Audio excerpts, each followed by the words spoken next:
Ռուբեն Զարյանը իր հոդվածում երկու մտերմիկ ու ջերմ միջոցառման մասին է հիշում, որն ուզում եմ անպայման վերապատմել։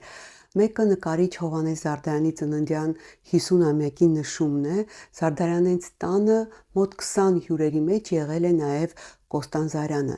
Բաժակ է բարձրացրել բանաստեղծ Գևորգ Էմինը եւ առաջարկել խմել Կոստան Զարյանի կենացը։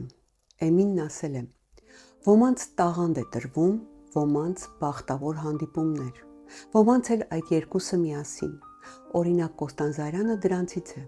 Գրողի մի մեծ տաղանդ ունի նա եւ այնպիսի բանաստեղծ է, որին գնահատելը ապագային է վերապահված։ Թող ոչ ոք չնեղանա, թեև այստեղ շատ պատվական մարդիկ կան, բայց Կոստան Զարյանը մի 50 տարով մեզանից առաջ է ապրում։ Շատ բան է տեսել իր կյանքի մեջ։ Ինչ հարուստ մարդ է նա հանդիպումների կողմից, էլ Պիկասո, էլ Վերհարն, էլ Լեժե, էլ Շագալ, էլ Սարտր, էլ Էլյուար։ Ճիշտ է, այստեղ այս պատվական սեղանի շուրջը շատ պատվական մարդիկ կան,